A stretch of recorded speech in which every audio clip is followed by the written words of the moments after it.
গোপালগঞ্জে এনসিপির সমাবেশকে ঘিরে হামলা ও সহিংসতার ঘটনায় জারি করা কারফিউর সময় বাড়িয়েছে জেলা প্রশাসন।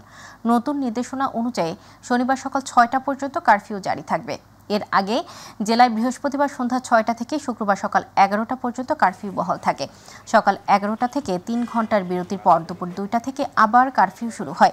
গোপালগঞ্জে জাতীয় নাগরিক পার্টির পদযাত্রা ও সমাবেশকে কেন্দ্র করে সংঘর্ষের ঘটনায় বুধবার সন্ধ্যায় কারফিউ জারি করে প্রশাসন। কারফিউর কারণে থমথমে পরিবেশ বিরাজ করছে। শহরের পরিবেশ শান্ত রয়েছে। এদিকে গত ১২ ঘন্টায় জেলাব্যাপী যৌথ বাহিনীর অভিযানে আরও ২০ জনকে গ্রেপ্তার করা হয়েছে। এ নিয়ে গ্রেপ্তারের সংখ্যা দাঁড়ালো ৪৫ জনে।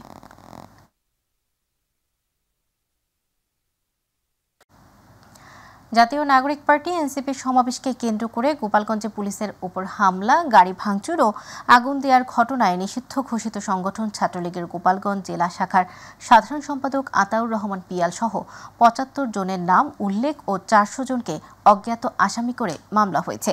সদর থানার পুলিশ পরিদর্শক আহমদ আলী বাদী হয়ে সন্ত্রাস বিরোধী আইনে সদর থানায় মামলাটি দায়ের করেন। গোপালগঞ্জে বুধবারের সংঘাত সহিংসতার ঘটনায় এখন পর্যন্ত ৫ জনের মৃত্যুর খবর পাওয়া গেছে।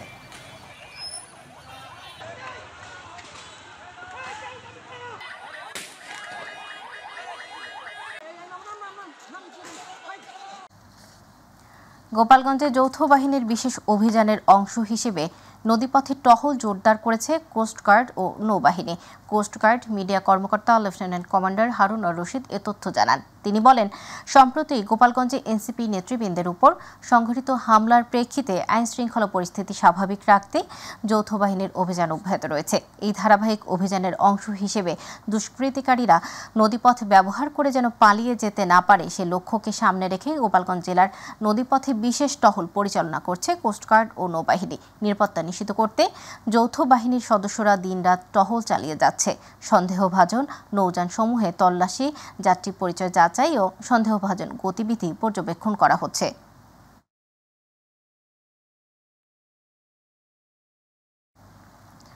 সামনে আরেকটি লড়াই আসার আভাস দিয়ে কর্মীদের সতর্ক থাকার আহ্বান জানিয়েছেন জাতীয় নাগরিক পার্টি এনসিপির আহ্বায়ক নাহিদ ইসলাম। দুপুরে মুন্সিগঞ্জে এনসিপির পথসভায় যোগ দিয়ে এই আহ্বান জানান তিনি। নতুন বাংলাদেশ বিনির্মাণের লড়াইয়ে মুন্সিগঞ্জবাসীকে পাশে চান জানিয়ে নাহিদ বলেন, গোপালগঞ্জে হামলা হয়েছে, কিন্তু হামলা করে এনসিপিকে দমন করা যাবে না। মুন্সিগঞ্জের নদী ভাঙন, অবৈধ বালু দখল সহ নানা অনিয়ম বন্ধে কাজ করার আশ্বাস দেন এনসিপির আহ্বায়ক। পাড়া মহল্লায় প্রতিরোধ গড়ে তোলার আহ্বান জানিয়ে তিনি বলেন, ফ্যাসিবাদ ও মুজিববাদের বিরুদ্ধে লড়াই চলবে।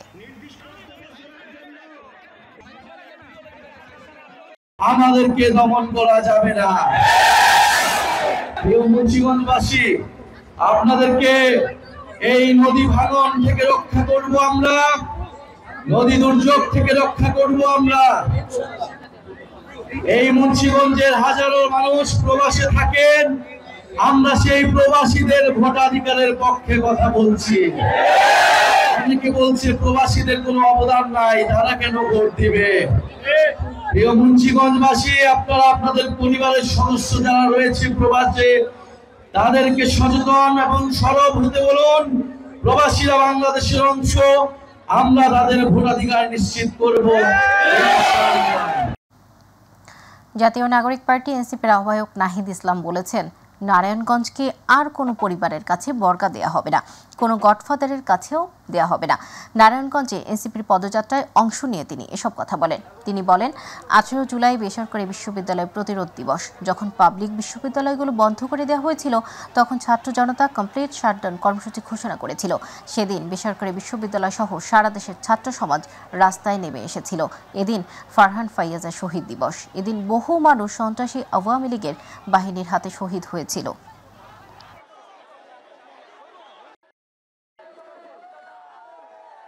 সেদিন বিশেষ হবে যেদিন আমরা এই বন্দোবস্তের পরিবর্তন ঘটিয়ে আমরা জনগণের বন্দোবস্ত, গণতান্ত্রিক বন্দোবস্ত প্রতিষ্ঠা করব, জনগণের নারায়ণগঞ্জ প্রতিষ্ঠা করব।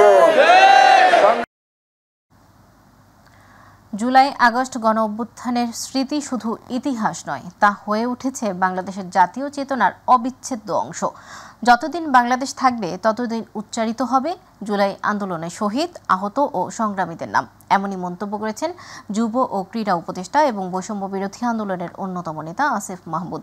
সকালে বাংলাদেশ চীন মৈত্রী সম্মেলন কেন্দ্রের সামনে অনুষ্ঠিত প্রতীকী ম্যারাথনে অংশ নিয়ে তিনি এসব কথা বলেন। ম্যারাথন শেষে বিজয়ীদের হাতে পুরস্কার তুলে দিয়ে এক আবেগঘন বক্তব্যে ক্রীড়া উপদেষ্টা বলেন, যতদিন বাংলাদেশের নাম থাকবে ততদিন উচ্চারিত হবে জুলাই আন্দোলনের শহীদ, আহত ও জুলাই যোদ্ধাদের নাম। এ নাম মুছে ফেলা যাবে না, কোনো ইতিহাস থেকে, কোনো ষড়যন্ত্র দিয়ে ঢাকা যাবে না। আমাদের জুলাই গণঅভ্যুত্থানে যারা শহীদ হয়েছেন, যারা লড়াই করেছেন, তাদের তো কোনো প্রাতিষ্ঠানিক আসলে ওই ট্রেনিং ছিল না এই লড়াই করার বা অস্ত্রের বিরুদ্ধে, লেথাল ওয়েপনের বিরুদ্ধে দাঁড়ানোর। কিন্তু তারা দেশপ্রেমের জায়গা থেকে, কমিটমেন্টের জায়গা থেকে বাংলাদেশকে স্বাধীন করার জন্য লড়াইটা করেছেন। বাংলাদেশ গড়ার লড়াইটাও একটা ম্যারাথনের মতো। যত কষ্টই হোক এটা আমাদেরকে শেষ করতে হবে, যত সময় লাগুক আমাদেরকে বাস্তবায়ন করতে হবে। তো এই ম্যারাথনটা এটা স্প্রিন্ট না যে 1 বছরের মধ্যে বা অন্তর্বর্তীকালীন সরকারি জুলাই গণঅভ্যুত্থানের সব শহীদদের স্বপ্নের বাংলাদেশ গড়ে দিয়ে যাবে। এটা একটা লাইফ লং লড়াই এবং এই লড়াইটা করার জন্য আমরা কমিটেড আছি, আমি কমিটেড আছি এবং এই লড়াইয়ে সারা জীবন আপনাদেরকে পাশে চাই এবং পাশে পাবো এই প্রত্যাশা। এ মাসে জুলাই সনদ না হলে অন্তর্বর্তী সরকার ও ঐক্যমত্য কমিশন দায়ী থাকবে বলে মন্তব্য করেছেন বিএনপির স্থায়ী কমিটির সদস্য সালাহউদ্দিন আহমেদ। আর বিএনপির সাথে সরকার পক্ষপাতমূলক আচরণ করছে উল্লেখ করে স্থায়ী কমিটির আরেক সদস্য মির্জা আব্বাস জানান, সময়মতো নির্বাচন না দিলে দেশকে অস্থিতিশীলতার দিকে ঠেলে দেওয়া হবে। 24-এর গণ অভ্যুত্থানে শহীদদের স্মরণে রাজধানীতে মৌন মিছিল পূর্ব আলাদা সমাবেশে এসব কথা বলেন তারা। SM আরিফের রিপোর্টে বিস্তারিত। 24-এর গণ অভ্যুত্থানে শহীদদের স্মরণে ঢাকা উত্তর বিএনপির আয়োজনে এই মৌন মিছিল। মিছিল পূর্ব সমাবেশে দলটির স্থায়ী কমিটির সদস্য সালাউদ্দিন আহমেদ জানান, গণতান্ত্রিক শক্তিগুলোর মধ্যে বিভক্তি সৃষ্টির নানা ষড়যন্ত্র চলছে। গণতান্ত্রিক শক্তিগুলোর মধ্যে বিভক্তি সৃষ্টির পায়তারা চলছে। আমরা লক্ষ্য করছি বাংলাদেশের পক্ষের শক্তিসমূহে যারা ফ্যাসিবাদ বিরোধী গণতান্ত্রিক আন্দোলন ঐক্যবদ্ধ হয়েছিল তাদের মধ্যে বিভক্তি সৃষ্টির বিভিন্ন রকমের ষড়যন্ত্র করা হচ্ছে। সুতরাং আমাদের সজাগ থাকতে হবে। নয়াপল্টনে কেন্দ্রীয় কার্যালয়ে ঢাকা দক্ষিণ বিএনপির আয়োজনে মৌন মিছিল পূর্ব সমাবেশে দলটির স্থায়ী কমিটির সদস্য মির্জা আব্বাস জানান, বিএনপি ক্ষমতায় যাওয়ার জন্য পাগল নয়। বিএনপি ক্ষমতায় যাওয়ার জন্য পাগল হয় নাই। এক দলকে করে রাখবেন, এক দলকে কুখে রাখবেন, বিএনপিকে নিশ্চিহ্ন করার প্রোগ্রাম করবেন, পায়তারা করবেন, এই চিন্তা কখনো করেন না। খুব তাড়াতাড়ি একটি নির্বাচন দেন, দিলে কিন্তু যেটা হবে, দেশে যে আজকে অশান্ত পরিস্থিতি, এই অশান্ত পরিস্থিতি ঠান্ডা হয়ে যাবে। এদিকে জাতীয় প্রেস ক্লাবের সামনে বাংলাদেশ সম্মিলিত পেশাজীবী পরিষদের প্রতিবাদ সভায় বিএনপি নেতা ডাক্তার AZM জাহিদ জানান, ষড়যন্ত্র করে ক্ষমতায় আসার চেষ্টা করছে একটি দল। পিআর পদ্ধতি বাংলাদেশে 54 বছর কেন 154 বছরেও কোনোদিন প্র্যাকটিস হয় নাই। আজকে কেন সমস্ত কথা বলে আপনারা দ্বিধা দ্বন্দ্ব সৃষ্টি করতে চান? তার অর্থ হচ্ছে আপনারা গণতন্ত্রকে প্রলম্বিত করতে চান। SM আরিফ, মাই টিভি, ঢাকা। বিএনপির সিনিয়র যুগ্ম মহাসচিব রুহুল কবির রিজভী বলেছেন, ছাত্র জনতা প্রাণ দিয়ে জানিয়ে দিয়ে গেছে এই দেশ ফ্যাসিস্টদের না, এই দেশ দানবদের নয়, এই দেশ রক্ত পিপাসুদের নয়। বিকেলে বরিশাল জেলা ও মহানগর বিএনপি আয়োজিত শোক র্যালি পূর্ববর্তী সভায় তিনি এসব কথা বলেন। রুহুল কবির রিজভী বলেন, বেগম জিয়া বাইরে থাকা মানে হাসিনার বিপদ, দেশের মানুষের স্বাধীনতা, সেজন্যই তাকে বন্দী করে রেখেছিল আওয়ামী লীগ। 16 বছর পর ছাত্ররা রাস্তায় নেমে আসলো। এই আন্দোলনের পটভূমি, এই আন্দোলনের মাঠ তৈরি করেছেন তারেক রহমান। এই চূড়ান্ত সংগ্রামের ঘোষণা দিয়েছিলেন তারেক রহমান।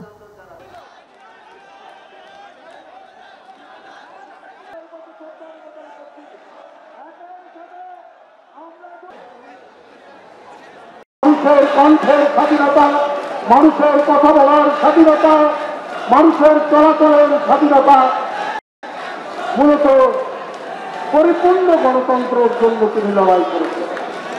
যাই হোক, 16 বছর পরে ছাত্ররা রাস্তায় নেমে আসলো। এই আন্দোলনের পটভূমি, এই আন্দোলনের মাঠ তৈরি করেছেন আমাদের প্রিয় নেতা তারেক রহমান।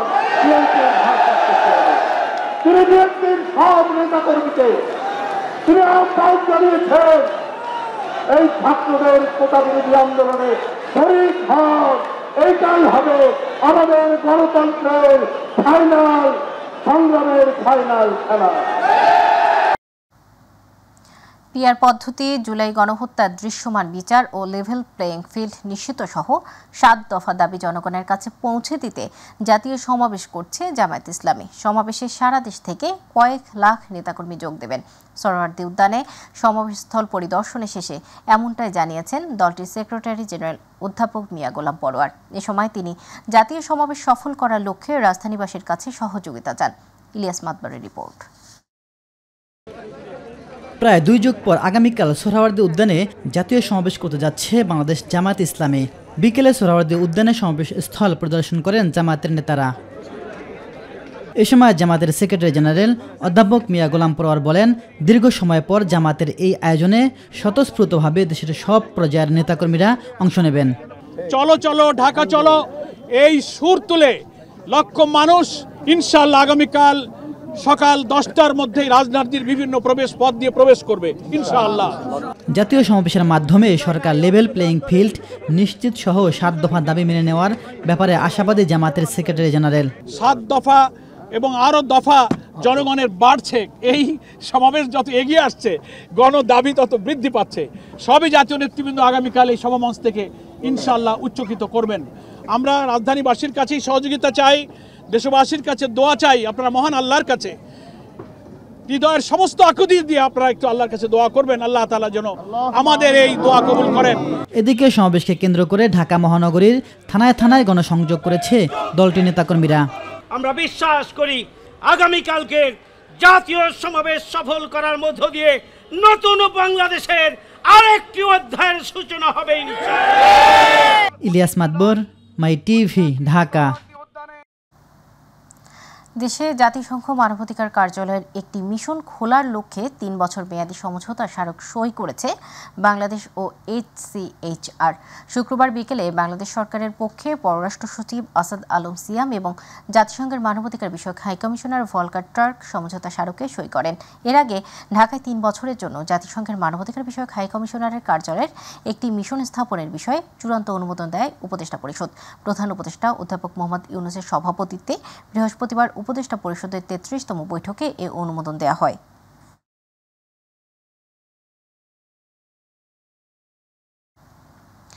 জুলাই গণহত্যার বিচার, দেশব্যাপী আইনশৃঙ্খলা পরিস্থিতির অবনতি এবং ঢাকায় জাতীয় সংঘের মানবাধিকার কমিশনের অফিস চালুর অনুমোদন দেওয়ার বিরুদ্ধে বায়তুল মোকাররমের উত্তর গেটে সমাবেশ ও বিক্ষোভ মিছিল করেছে ইসলামী আন্দোলন বাংলাদেশ ও খিলাফত মজলিস। এ সময় তারা গোপালগঞ্জে এনসিপি নেতাদের উপর হামলার তীব্র নিন্দা জানান। এছাড়া ঢাকায় জাতিসংঘের মানবাধিকার অফিসের ভিন্ন উদ্দেশ্যে থাকতে পারে দাবি করে ওই অফিসের অনুমোদন অবিলম্বে বাতিলের দাবি জানান তারা। আফজাল হোসেনের রিপোর্টে বিস্তারিত। জুলাই গণহত্যার বিচার, দেশব্যাপী আইনশৃঙ্খলা পরিস্থিতির অবনতি এবং ঢাকায় জাতিসংঘের মানবাধিকার কমিশনের অফিস চালুর অনুমোদন দেওয়ার বিরুদ্ধে এই বিক্ষোভ মিছিল। পৃথক দুটি মিছিলে অংশ নেন ইসলামী আন্দোলন এবং খেলাফত মজলিসের কর্মীরা। এ সময় তারা জাতিসংঘের মানবাধিকার কমিশনের অফিসের বিষয়ে তীব্র ক্ষোভ প্রকাশ করেন। বিক্ষোভ মিছিলের পূর্বে জাতীয় মসজিদের উত্তর গেইটে সমাবেশ করেন আন্দোলনকারীরা। এ সময় অবিলম্বে জুলাই আন্দোলনে গণহত্যার বিচার দাবি করেন তারা।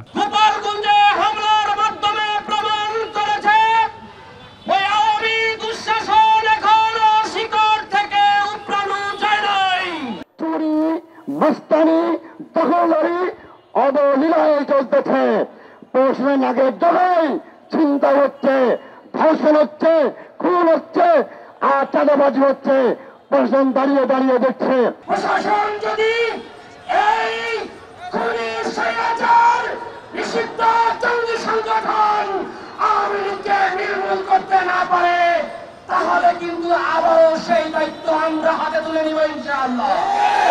এছাড়া বাংলাদেশে জাতিসংঘের মানবাধিকার কমিশনের অফিস চালুর তীব্র বিরোধিতা করেন বিক্ষোভকারীরা।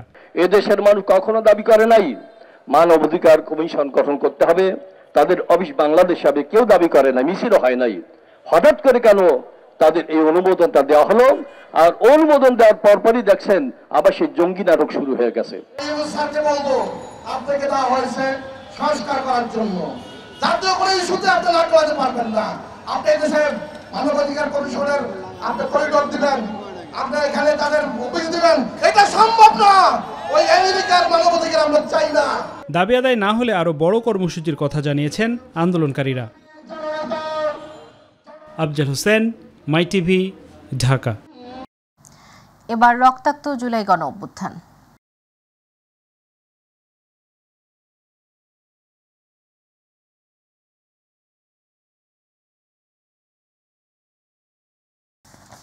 চব্বিশের জুলাই গণহত্যার সাথে জড়িতদের দ্রুত বিচার নিশ্চিতের আহ্বান জানিয়েছেন শহীদ মারুফের বাবা মোহাম্মদ ইদ্রিস।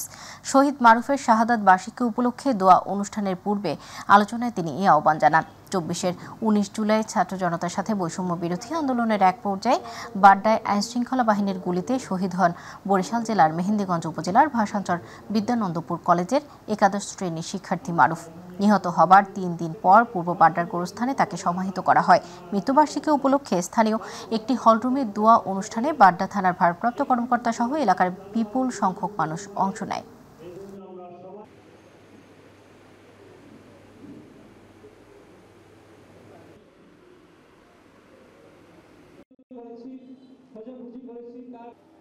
এই গণহত্যাকারীর বিচার করতে হবে। আমরা শহীদ পরিবার কারো পণ্য না যে আমাদের যে কেউ ব্যবহার করবেন। আমরা কোনো কারো সাথে হতে চাই না। আমরা শহীদ পরিবার, এই দেশের জনগণ 18 কোটি জনগণের মাঝে আছি। মারুফের জন্য দোয়া করবেন, আল্লাহ পাক যেন মারুফকে জান্নাতের উচ্চ মাকামে স্থান করে দেয়। ২০২৪ সালে ফ্যাসিবাদী শেখ হাসিনা সরকারের পতন ঘটাতে বেসরকারি বিশ্ববিদ্যালয়ের শিক্ষার্থীদের সাহসী ভূমিকা ছিল অপরিসীম। তাদের বীরত্বগাথা ও আত্মত্যাগ গোটা জাতিকে উজ্জীবিত করেছিল। ফ্যাসিস্ট শাসন আমলের অবসান ও নাগরিকদের বাক স্বাধীনতা ফেরাতে তারাও বুক পেতে দিয়েছিল প্রাণঘাতী বুলেটের সামনে। বেসরকারি বিশ্ববিদ্যালয়গুলোর শিক্ষার্থীদের অদম্য এই আন্দোলন ইতিহাসে লেখা থাকবে স্বর্ণাক্ষরে। বিস্তারিত আবু সাইদ অপুর রিপোর্টে। ২৪ 18 জুলাই একনায়কতন্ত্র শাসন ব্যবস্থার অবসান ও গণ অভ্যুত্থানের মাধ্যমে স্বৈর শাসকের পতন ঘটাতে বেসরকারি বিশ্ববিদ্যালয়ের শিক্ষার্থীদের সাহসী ভূমিকা রূপ পায় ভিন্ন এক মাত্রা।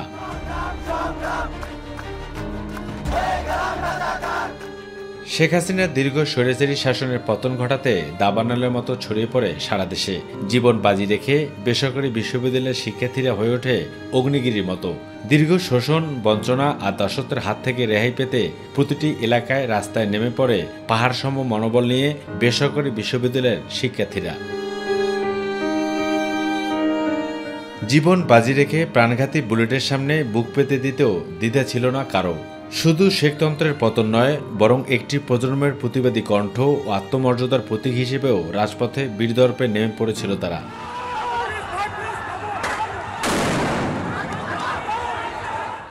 আমরা মোটামুটি 50 জনের মতন নামলাম। তারপর দেখলাম যে আমাদের বিবিএ ডিপার্টমেন্টের অনেক শিক্ষার্থী চলে আসলো। এরপর একে একে মানে প্রায় 300-র মতন শিক্ষার্থী আমরা ওই মোমেন্টে যারা ভার্সিটিতে ক্লাসে ছিল তারা ক্লাস বর্জন করে আমাদের সাথে আন্দোলনে সম্পৃক্ত হলো। ঢাকার মধ্যে যদি কয়েকটি ইউনিভার্সিটি থাকে তার মধ্যে ছাত্রলীগের মানে ক্যাম্প হিসাবে পরিচিত হলো আমাদের মিরপুর ইউনিভার্সিটি অ্যান্ড কলেজ। আর সেখান থেকে এই দেশের যে সরকার, স্বৈরাচারী সরকারের বিরুদ্ধে গিয়ে দাঁড়ানো, এটা অনেক কঠিন একটি চ্যালেঞ্জিং বিষয় ছিল। 18 জুলাই সম্পূর্ণরূপে বেসরকারি বিশ্ববিদ্যালয়ের শিক্ষার্থী এবং তাদের সাহসী প্রচেষ্টা অবাক করে দিয়েছিল পুরো বাংলাদেশকে। কারণ দীর্ঘ 16 বছরের শোষণ শাসনের অবসান ঘটিয়ে যেন প্রতিষ্ঠিত হয় গণতন্ত্র পুনরুদ্ধার এবং ভোটাধিকার সহ কথা বলার বাক স্বাধীনতা। আমরা সাহস করে বিএনএস দিকে মুভ করছি। ভার্সিটি থেকে আশেপাশে কলেজগুলো আমাদের দিকে ইন্সপায়ার হয়ে ওরা হচ্ছে বিশাল মিছিল নিয়ে জমজমে আমরা 1 ঘন্টা অবস্থান করি। ওখানে অবস্থান করে আরও মানুষ হিউজ হয়ে গেল। 18 তারিখ আমরা প্রোগ্রামটা বাস্তবায়ন করছি। প্রায় 5 থেকে 7,000 পোলাপাইন এদিক থেকে এসে সব মিলিয়ে 30,000-এর মতো স্টুডেন্ট ছিল 18 তারিখ সকাল সন্ধ্যা। কিন্তু যখন ওই দিন মুগ্ধভাই শহীদ হয়েছিল, তো 5টা পর্যন্ত র্যাব, পুলিশ, তথাকথিত কিছু সদস্য তারা যেভাবে হোক দমিয়ে রাখার চেষ্টা করছিল। তবে বেসরকারি বিশ্ববিদ্যালয়ের শিক্ষার্থীদের এই জীবন উৎসর্গ, ত্যাগ, পঙ্গুত্ব জুলাই অভ্যুত্থানের ক্যালেন্ডারের পাতায় 18 জুলাই চিরস্মরণীয় থাকবে অনন্তকাল, এমনটাই প্রত্যাশা স্বাধীনতাকামী মানুষজনের। আবু সাইদ অপু, মাই টিভি, ঢাকা। বাংলাদেশে স্টারলিং কার্যক্রম সফলভাবে চালু করতে সরকারের কর্মকর্তাদের সমন্বিত প্রচেষ্টার ভূয়সী প্রশংসা করেছেন স্পেস এক্স এর ভাইস প্রেসিডেন্ট লরেন ড্রায়ার। শুক্রবার রাষ্ট্রীয় অতিথি ভবন যমুনায় প্রধান উপদেষ্টা অধ্যাপক মোহাম্মদ ইউনূসের সঙ্গে এক বৈঠকে তিনি এ মন্তব্য করেন। প্রধান উপদেষ্টা ড্রায়ারকে বাংলাদেশে স্বাগত জানিয়ে বলেন, এটা বর্ষাকাল, এ সময়ে নির্ভরযোগ্য প্রযুক্তির মাধ্যমে সংযোগ রক্ষা করাটা অত্যন্ত জরুরি হয়ে পড়ে। তিনি আরও বলেন, দেশের পার্বত্য অঞ্চলে সংযোগ ব্যবস্থার ঘাটতি আছে। এসব অঞ্চলে যথেষ্ট স্কুল, শিক্ষক বা চিকিৎসক নেই। আমরা 100টি স্কুলে অনলাইন শিক্ষা চালু করার লক্ষ্য নির্ধারণ করা হয়েছে, যাতে দূরবর্তী এলাকার শিক্ষার্থীরা উপকৃত হতে পারে। এছাড়া চিকিৎসা খাতেও নিরবিচ্ছিন্ন ইন্টারনেট ভূমিকা রাখতে পারে।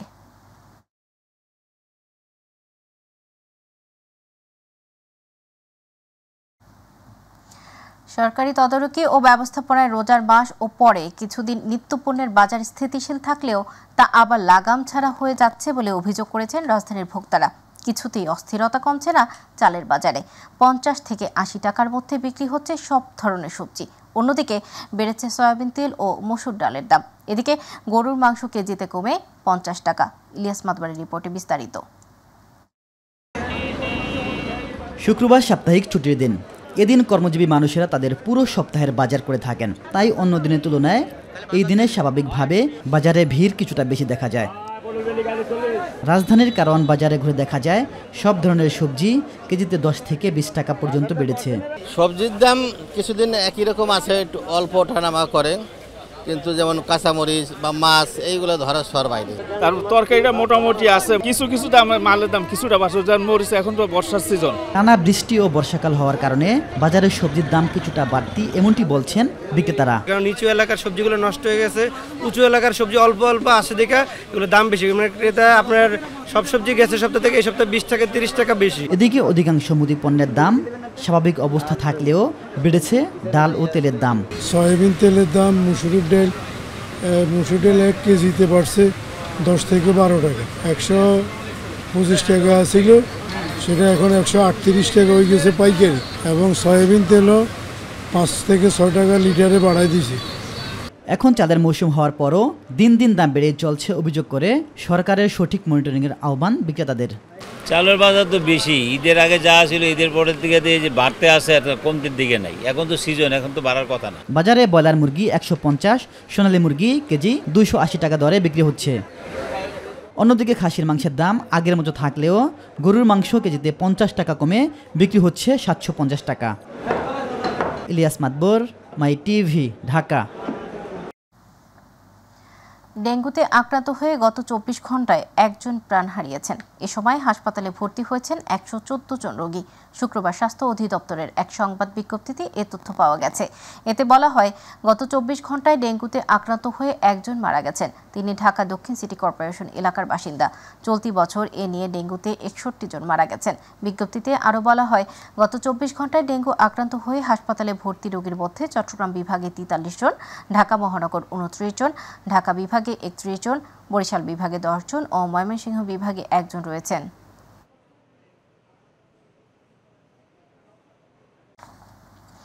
বরাবরই বরিশাল বিভাগ বঞ্চিত দাবি করে এই জনপদের সম্ভাবনাগুলোকে কাজে লাগাতে দ্রুত পদক্ষেপ গ্রহণে অন্তর্বর্তী সরকারের প্রতি দাবি জানিয়েছেন ঢাকায় বসবাস করা বিভিন্ন শ্রেণী ও পেশার প্রতিনিধিত্বশীল ব্যক্তিবর্গ। একই সাথে আগামীতে যারা সরকার পরিচালনায় আসবেন তারাও যাতে এই বিভাগের প্রতি বিমাতাসুলভ আচরণ না করেন সে দাবিও জানান তারা। রাজধানীতে বরিশাল বিভাগ সমিতির পুনর্মিলনের আলোচনা সভায় তারা এ দাবি করেন। মাহবুব সৈকতের রিপোর্টে বিস্তারিত। জাতীয় প্রেস ক্লাবে বিভাগীয় সমিতির পুনর্মিলনীর আয়োজন মিলন মেলায় পরিণত হয় বরিশালের গুণীজনদের। বরিশাল একটি আবেগের নাম, বরিশাল অনুভূতির নাম। আমি কিন্তু ব্যক্তিগতভাবে গর্বিত, আমি আমার সন্তানকে শেখাই যে তুই তুই বরিশাল্লা। ঢাকায় বসবাস করা বিভিন্ন পেশা এবং শ্রেণীর প্রতিনিধিত্বশীল ব্যক্তিবর্গ তাদের বক্তব্যে তুলে ধরেন বরিশাল বিভাগের 6 জেলার উন্নয়ন নিয়ে ভাবনা। বরিশালের উপকূলীয় অঞ্চলে এমন গ্রাম এখনো আছে যেখানে, আমার গ্রামের কথাই বলেন, যেখানে প্রাইমারি স্কুল নাই। আমার বরিশাল বিভাগের বিস্ফোরক লাইসেন্সের অফিসটা বরিশাল বিভাগীয় অফিস, কিন্তু লোকেটেড খুলনা। বরাবরই বরিশাল বিভাগ বঞ্চিত দাবি করে আগামীতে যারাই সরকার পরিচালনার দায়িত্ব পাবেন তাদেরকে এই জনপদের সম্ভাবনাকে কাজে লাগাতে উদ্যোগী হওয়ার পরামর্শ দেন আলোচকরা। সকলের দাবি, প্রাণের দাবি আমাদের বরিশাল, যেমন 6 লেনের রাস্তা আমাদের দরকার, ভোলার সাথে আমাদের একটা রোড কানেকশন দরকার, একটা ব্রিজ দরকার। ভোলায় গ্যাস হয়েছে, এটা কিভাবে আমরা আমাদের ওই অঞ্চলের ইন্ডাস্ট্রিয়াল ডেভেলপমেন্টের জন্য আমরা কাজে লাগাতে পারবো। এই বারাপুরকে যদি সচল না থাকে তাহলে এইটা তো একসময় ধ্বংস হয়ে যাবে। বরিশালের বিভাগে অ্যাজ এ হোল যদি কোনো চিকিৎসা সংক্রান্ত, শিক্ষা সংক্রান্ত কোনো কাজে আমি কোনো অবদান রাখতে পারি, তা আমাকে অবশ্যই ডাকবে। এখানে কোনো রাজনৈতিক পরিচয় থাকবে না, পুরোপুরি অরাজনৈতিক সমিতি হিসেবে, সংগঠন হিসেবে কাজ করা উচিত। দলমতের ঊর্ধ্বে উঠে তৃণমূলের জন্য কাজ করার অঙ্গীকার করেন অতিথিরা। আমাদের তো কিছু করতে হবে, কিছু হতে হবে এবং ভালো চিন্তাও করতে হবে। একই সঙ্গে একাত্তা হয়ে কাজ করব, এ প্রতিজ্ঞা এবং অঙ্গীকার তো আমাদের পক্ষ থেকে সবসময় ছিল, এখনও আছে। What thinks today Barishal, tomorrow thinks India. বরিশালে এরকম একটা ব্যাপার ছিল, এখানে গ্রেটার ইন্টারেস্টে সবাই আমরা একমত থাকবো। আমাদের ডেভেলপমেন্টটাই হচ্ছে সবচেয়ে বড় কাজ। এই দক্ষিণাঞ্চলের যে ভবিষ্যৎ রয়েছে, এটাতে কেউ আর হস্তক্ষেপ করতে পারবে না। ইনশাল্লাহ আমরা আমাদের অঞ্চলের সমৃদ্ধির জন্য যা কিছু চিন্তা ভাবনা করি, সব কিছু ইনশাল্লাহ যথাসময়ে বাস্তবায়িত হবে। ঢাকায় বসবাসকারী গণমানুষের ঐক্যবদ্ধ প্ল্যাটফর্ম হিসেবে বরিশাল বিভাগ সমিতি সমুজ্জ্বল থাকবে বলে জানান ব্যবস্থাপনা কমিটির সদস্যরা। যুদ্ধকালীন তার ভূমিকার জন্য যে বীর বিক্রম উপাধিতে খ্যাত হয়েছে, তাদেরকে আমরা ধন্যবাদ জানাচ্ছি। মাহবুব সৈকত, মাই টিভি, ঢাকা।